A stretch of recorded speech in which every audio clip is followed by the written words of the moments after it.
What's up, y'all, and welcome back to the show. So, have you ever looked in the mirror and thought, who the hell am I?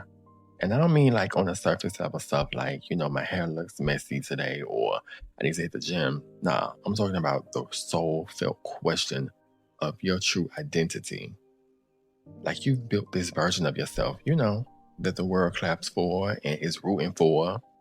But when the lights go out and the applause stop, you don't even know if you like you. And honestly, you're not alone. Most of us are quietly battling this same feeling. It feels like an identity crisis that started long before the Instagram filters and the AI photos took over social media. It started when we were little kids, starting to form, our identities of ourselves. At the same time being told who we should be and what we should sound like, how we should look and act. And every damn time we didn't measure up, it planted a seed of shame or not feeling adequate, especially for us boys. Today we're talking about something so many of us struggle with, but rarely want to admit out loud, and that's self-image. And I'm going to take it even deeper because I want to discuss those inner wounds that keep us from owning who we really are. Because let's keep it a buck. Y'all know how I like to do it on the show. Your self-image is a filter for your entire life. And if that filter is cracked, you'll keep seeing yourself as just that, broken, cracked, even when you're not. By the end of this episode, you'll understand why your self-image feels, a little shaky, and how those old wounds from your childhood are still running the damn show. And what you can do to start rewriting your story right now. Okay, I've been going down this rabbit hole of truly understanding our mind, our subconscious mind, how we act, how we function, and why we do the things that we do a lot of the times. And I came across this author, Dr. Maxwell Maltz, and y'all gotta get into his book, Psycho-Cybernetics. Like, it's really insightful. He has this quote: "You will act like the sort of person you conceive yourself to be." Okay, now think about this for a second. Let it marinate. I know how y'all like to do. Let it marinate. Everything you do, every decision, every relationship, every dream you chase is filtered through who you think you are. Think about that. Not who you actually are or what you're capable of, but who you conceive yourself to be. So most of us are only performing at a level of who we think we are. If you think you're only capable of earning $75,000 a year, then guess what? That's what you're gonna earn. If you consider yourself to be a toxic ass partner, then guess what you'll be? Okay, then you get the picture. Now stay with me. Most of that image you have of yourself, you didn't even create.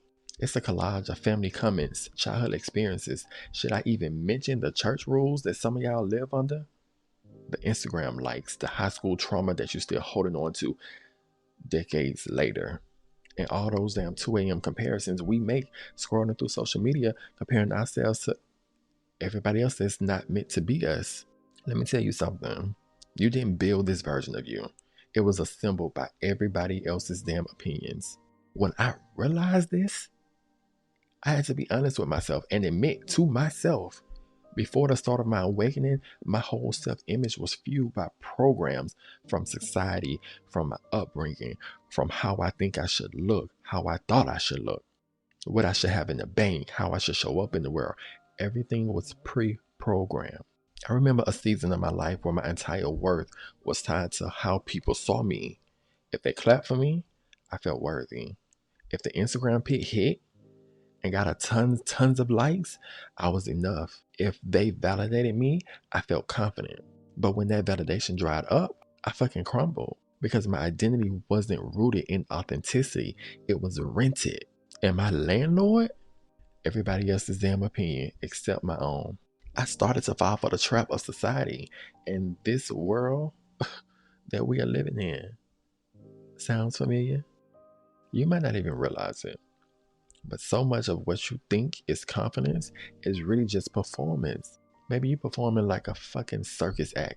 You're performing for a world to accept a version of you that you don't even like. You're performing for love and approval, performing so no one else sees that scared version of you deep inside, still whispering, am I enough?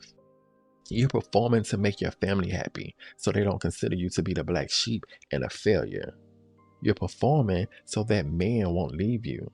You're performing from ego. So like most people, you overcompensate with the designer clothes, trying to get the high paying job, the house, the perfect body, the elite social circle, the marriage, the degrees, the extra initials behind your name. Y'all know we love the extra initials. Or do we really? Are we really chasing these things for approval and acceptance? Or sincere desire and passion? Is it really you? Now, if this sounds like you, breathe. Because I had to breathe. I read myself for filth. I said, bitch, you have the audacity. But you know what we're not going to do today? Is shame ourselves for something that's human. This is the human experience. This is what we have been taught. This is what has been embedded in our heads to program us to desire all of these things, material possession, the elite status, all the wants, all at an attempt to keep us from truly understanding who we really are. The things are nice, yes. The higher education is needed, yes. Don't get me wrong, but not at the extent of not being your authentic self and being honest with what you truly desire for your life. Because when I thought about it, I could care less of about half of this shit. Send me to the mountains with some good Wi-Fi, my laptop, and I'll be fine. The truth is, we've all learned to wear masks because those masks felt safe. But those damn masks get heavy and eventually they crack. And you know what's left underneath? You are the real you. Let me tell you about the if only syndrome that I love so much. And you know it, we've all lived it. If only I lost the weight, then I feel confident. If only I got that job, then I feel successful. If only I found someone who loved me, then I finally feel enough. The problem is that if only list is endless. It starts to get long as hell because as soon as you check off one box, another one pops right up. The cycle continues. You lose the weight, but then it's your skin. You get the job, but now you're worried about the next level. You get to the relationship, but then you're already scared they'll see the parts of you still haven't learned to love yourself. You can't win the cycle. That's a part of the trap. Tying your self-image to achievements or lifestyles that were never designed to carry the weight of your true identity. So you move through life living in a maze of performing and jumping through fucking hoops, trying to keep up with those damn Joneses. Owning your story and loving yourself through that process is the bravest thing that you can ever do. And shouts to Brene Brown for that gem. Get into her too. Now, your self-image isn't just about confidence. It's tied to your inner wounds. And let me tell you, those wounds didn't come out of nowhere. Maybe you grew up in a household where love felt conditional, where the only time you heard "I'm proud of you" was when you brought home good grades or won the school awards. Or only heard "I love you" on birthdays or when you performed. So now your worth is tied to performance and how you are showing up. If you're not achieving, you feel invisible. And maybe you were that kid who possibly got teased for being too dark, too light, too skinny, too thick, hell, too gay. Hell, you can fill in the blanks. And now, every time you walk into a room, your inner child whispers, don't let them see the real you. They may not like it. That feeling is coming from your inner wound. And most of us are walking around with that invisible wound, trying to earn love to prove worthiness, not even realizing how deeply these old stories and inherited expectations shape every damn choice we make. Those moments when you shrink yourself in a conversation, doubt your talents, or put on a show for someone else's approval, this is how the self-image starts from those unspoken and often unhealed wounds. You see where I'm going? Sometimes you even try to outwork these wounds, thinking success will heal them. The cars, the assets, all the material possessions will heal them. We all do it. We buy the things, thinking we're gonna feel better once we buy them. And then when you get home, you look at this shit like, what did I even buy this for? I don't even want this. So it sits in your closet, or you end up donating it, or end up reselling it, or giving it to somebody else. Still just trying to mask the pain. Oftentimes, we'll even hide behind humor and perfectionism or just trying to stay busy enough that you never have to sit with yourself. But none of it fills the gap. And when you finally stop, sit your ass down and ask, who am I without all these layers and without performing? That's when you start hearing your real voice beneath all the noise. And maybe some of y'all were like me. I learned to be hyper independent, always hustling, always giving, always carrying the load. Maybe you became the overachiever, the peacemaker, the people pleaser, the invisible one, or the rebel. Each role was a mask designed to protect you from rejection. Each mask designed to keep you from truly facing yourself. But I had to learn that protection isn't the same as connection. And healing only begins when you let yourself get curious about who you are beneath all your patterns, programs, and those inner wounds. Now, this is the part of the episode where it starts to get good, because you can now start taking your power back. Your self-image isn't permanent. Once you start facing all of your shit, you can see that your self-image is just a story. And stories can be what? Goddamn written. So it's time to rewrite your story. For me, the shift started when I stopped running from the broken version of me and started talking to myself like they mattered. Inner child healing is real, and it's necessary for your growth and your inner development. And it can look like sitting down and truly genuinely saying, hey, I know you're hurting, but I see you and I love you and I'm not leaving you this time. You must acknowledge your past and integrate it with your future. Show your inner child how you are now evolving and doing the real work to be better for yourself. Not for your parents, not for your partners or society, but for yourself. You owe that to yourself. Own your shit and the role that you play in your life and your outcome. Because as much as you try to place blame on everybody else and every other situation, you played a part in the outcome, baby. And you now control your reality and how you move forward. I remember last year, I had a complete mental breakdown. I randomly canceled all of my clients for a few days and took a trip to the mountains. This was one of the best times in my life. One of those nights I found myself standing in the mirror, tears rolling down my face, and I said out loud, I love you. I looked at myself in that mirror to my soul and said, I love you. Not Demi Cortez, not Demetrius, not the skin god, not the version of me I thought the world wanted. Just me, flaws, scars, all of it. And it felt weird at first. Later that night, under the stars, I wrote a letter to myself, my younger self, saying all the things I needed to hear back then. Apologized to my younger self for how I had abandoned him. I burned it in the campfire and cried some damn more. It felt fake at first, I'm not gonna hold you, like a movie or something. But I felt so much relief later on, and over time it started to stick, and I started to heal on a deeper level. I've learned in this life to not take anything personally, and that includes the lies you believed about yourself, the things that were said to you, the rejection, the criticism. It was never about you. Most of the time it's other people projecting their pain onto you. And once you understand that, you stop carrying a burden that was never yours. Okay, now let's integrate this into real time, because I don't want this to just be another episode that feels good or you like, but doesn't change anything. Here are 3 things you can start doing right now today. First, write a letter to yourself, like I did, your younger self. Then tell them what you deserve to hear, but never did. This is your chance to pour it all out.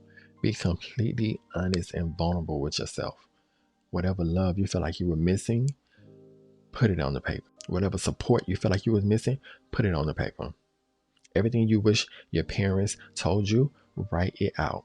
Everything you felt, write it out. Everything you wish that never happened to you, write it out and forgive yourself. And then once you finish writing, I want you to burn it, tear it up, or throw it away.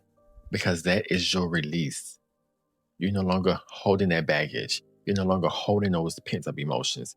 You have released it. Next, I want you to create an authentic self board. No filters.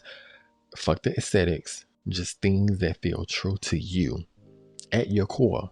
If sitting in grass, feeding cows feel good, then goddamn it, put that on the board. If sailing the coast of Belize in a yacht feels good, then it goes up there. This is about you, not your family, not your kids. This is about your identity outside of the roles that you play.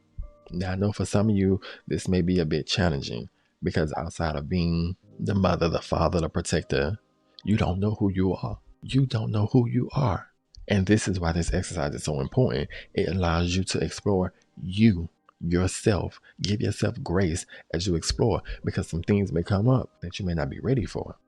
Lastly, I want you to try the daily truth practice. Every morning, each and every morning, even if you're running late, look in the mirror and speak one positive and uplifting truth out loud to yourself. You already know the negative things. You already know them. Don't think about them. They are apparent already. Focus on the positives. Remember, these are focused on you. Say the I'm a great mother or father truth. No. Think I am enough. I look damn good today. Not just good, but damn good. Feel that. This is where you speak your truth. Don't short yourself. Talk your shit to yourself. This is the start of your morning. This is the start of your day. This is the energy that you are going to carry throughout your day. So you need to start it on an elevated frequency. It sounds simple, but hey, it works. And it starts to also rewire your brain. Healing your self-image isn't about becoming someone new all the time. It's about remembering who you were before the world told you who you should be. Your self-image shapes your reality. So if you want to change your life, start by changing that inner picture first. Because when you heal that, everything starts to shift. You start to see yourself differently. You start to see the world differently. Everything shifts because you see things clearly. You take off the mask and remove the rose-colored glasses and see who you truly are. This is the real you. Now you can start acting accordingly and in line with what feels good to your soul. Now I want y'all to let me know how the exercises work for y'all. If y'all do them, send me a message, send me a DM or something. Because I really want y'all to start doing the inner work. Y'all, we have to start doing the inner work right now. We see the state of the world. We see what's going on. We see how we're so distracted, how this programming is keeping us trapped in this matrix. And we're like fucking hamsters on a wheel, just running in circles.